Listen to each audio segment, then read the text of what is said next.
Hi student, very good morning to all of you. Student, this is Chandan Sahoo once again on YouTube. Student, you know that we have started a grammar series on YouTube, and on this grammar series I have already discussed with you the kinds of sentences and parts of speech. As you know, the most vital part of English grammar is verb, and verb is one part of parts of speech. So today I am going to discuss with you more detail about the verb.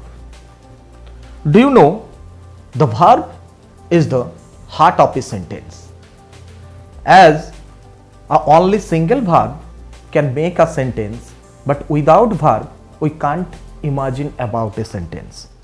So verb is the heart of a sentence, and now we are going to discuss it in an elaborate way. As you seen that every action word is known as a verb, so those action word can be classified into four different ways. That first, verb as a principal verb and auxiliary verb. Second, the verb as a transitive verb and intransitive verb. Third, the finite verb and infinite verb or non-finite verb. And fourth one is the state and event verb. Student, here I want to mention one thing, that the first division of the verb, that is the auxiliary and principal verb. What do you mean by the auxiliary verb? An auxiliary verb is one which helps a principal verb to form a tense or mood or voice. Hence it is also called a helping verb. So as you know that basic function of auxiliary verb is to help the principal verb. In this example you can see I can do the work, he is doing the work. Here can and is known as a auxiliary verb. So can here help the verb do to make or to complete the mood of a sentence. On the next example, he is doing the work is functioning as a tense to complete the sentence of its tense form. So here can and is help the verb do and doing to complete its mood and tense. Now we can go to that principal verb. What do you mean by the principal verb? A verb which are used independently without help from other verbs are called principal verb or main verb. It is very independent, all those verbs. So that's why that verb are known as a principal verb. Do not taking any help from the auxiliary verb. So here in this sentence, I am a teacher, he writes a letter. Here am and writes are used as a principal verb without taking any type of another verb. So now we are going to discuss more about the auxiliary verb. Auxiliary verb can be classified into two groups, that is primary auxiliary and the modal or secondary auxiliary. And primary auxiliary are those, that is be verb, that is have verb and that is do verb. Be verb mean is, am, or, was, were, been, being, like those. Have verb means have, has, had, having. Do verb mean do, does, did. All those primary auxiliary have their own function in tenses, change of voice and also on the other kinds of sentences. So be verb can be used in tense, change of voice, and have verb is used when we are saying about our possession. We have something. Do verb something sometime we are using in tense also, and also all those primary and modal auxiliary are very necessary of making the question sentence. Now modal verb are those that is can, could, shall, should, will, would, may, might, must, need, dare, used to, ought to, and their basic function is to make a imperative sentence. Sometime it indicating the helping, sometime it indicating the request, sometime it indicating the order. All those functions have the modal auxiliary verb. We will discuss elaborately on the next lecture about the use of primary auxiliary and also the modal auxiliary. Now we can proceed towards the another kinds of the verb, that is transitive verb and intransitive verb. What do you mean by the transitive verb? There I have given the definition of transitive and intransitive verb by J.C. Nesfield. But in my way, I can say that the transitive verb are the verb which have proper object. So here in this box you can mark that transitive verbs need an object to complete their meaning, but intransitive verb need no object to complete the meaning. So here if the sentence have their proper object, you can say this is a transitive verb. If there have no object in a sentence, you can say it is intransitive verb. Now here you can see that transitive verb and intransitive verb, their examples. They catch a fish, it is an example of transitive verb. They are laughing is an example of intransitive verb. Here the question is, the verb have a proper object, then the verb can be called a transitive. If it have no proper object, then the verb will be called as a intransitive verb. So how can we find the proper object? So do you know that which verb is transitive or intransitive and which verb have a proper object or no?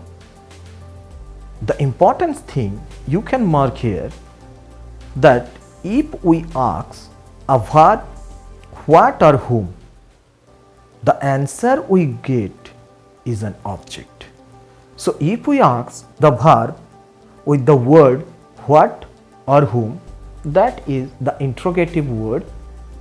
If we ask the verb like catch, like are laughing, and if we got the answer of that verb, the question, then the answer would be the object. So here if we ask the verb with that word what or whom, that what do they catch, the answer will be fish. But if we ask the verb what are laughing, there have no answer. Whom are laughing, there have no answer. That's why the sentence have no object. But on the other hand, first sentence have a object, you can see a fish. So we can say catch verb is the transitive verb, are laughing the verb is intransitive verb, as we could not find any object from here. So we can go to the next part of this, which we should keep in our mind. That is the most important point when we are discussing about the transitive verb and intransitive verb. Sometimes we see a sentence have a double object. Here is the example. They made him a king. Here him is the object first, and second a king also another object. So some sentences have a double object. Next point is cognate object. What do you mean by the cognate object? Here is a example of this cognate object. She sang a sweet song. Here an object is similar to the verb sang and song. Sang and song. So that's why it is known as a cognate object. Next important point, the most verb can be used in both form, transitive and also in intransitive. The example here given, the driver stopped the train. On the other hand, the train stopped suddenly. How can we find the verb stop in the first sentence is transitive, the second sentence is intransitive? We have to ask the question with the word what or whom. What did the driver stop? The answer will be the train. That's why it is a transitive verb. Next line, if we asked what stopped the train? No answer. Whom stopped the train, or whom did the train stop, or what did the train stop? No answer we are getting. That's why the verb is intransitive. Next important point, some transitive verb we came to know. Now it is, there have some verb they are always used as a intransitive. They are come, go, fall, die, sleep, lie. We can move to the next part, that is a finite verb and infinite verb. What is the definition of the finite verb? A finite verb is limited by a person and number of the subject and change its form according to tense. Here is the example, Ram goes to school. Here goes is the verb, and as per the subject and person the verb is limited. So you can see the tense is here, the present indefinite tense or simple present tense you may say. As the subject is third person singular number, verb become goes. Otherwise I go, you go, but Ram goes. So here you can see the verb is limited by the person and its number, and also it can change the forms by the subject. On the other hand, non-finite verb, we can say the verb is not limited by a person and number. There have no relation between the person and the verb. That verb is non-finite verb. Here in this example, Ram wants to go to school. Here to go is infinite. Here to go is infinite. That verb have no directly link with the subject Ram. That's why we could not change the form of the verb as per the person and its number and also in its tense form. Now we can give a very most important example that how can we make the verb non-finite, or how do I realize or we realize the verb is non-finite or infinite. So first rule, to plus verb.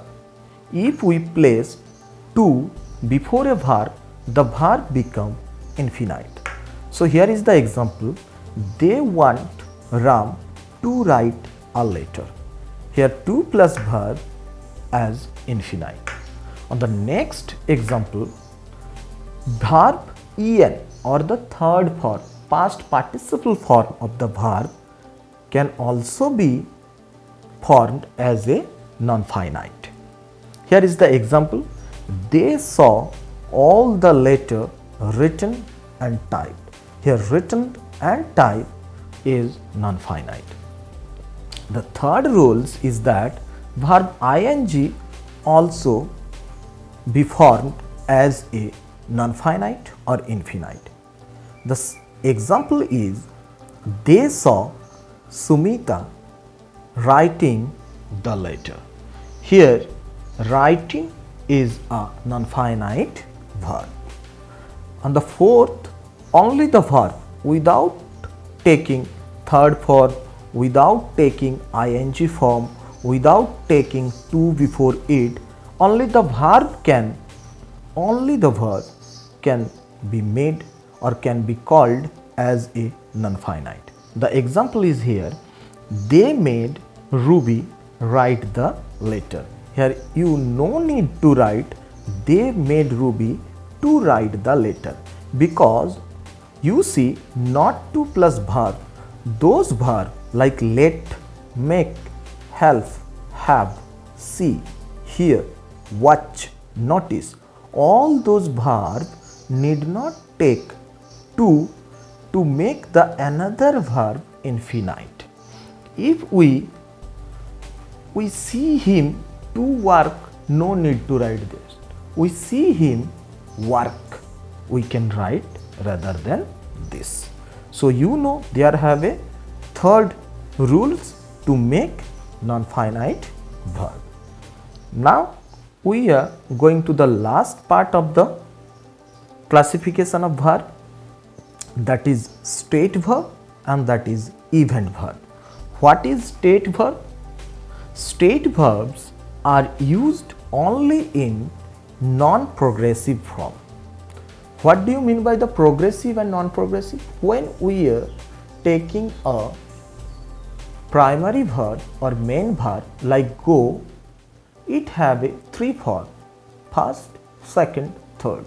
First form is the present form, second form is the past form, and third form is the past participle form.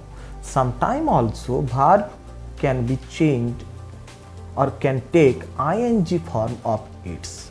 So this is a progressive form of verb when we are making a continuous tense or progressive tense, like present continuous or present progressive, past continuous or past progressive.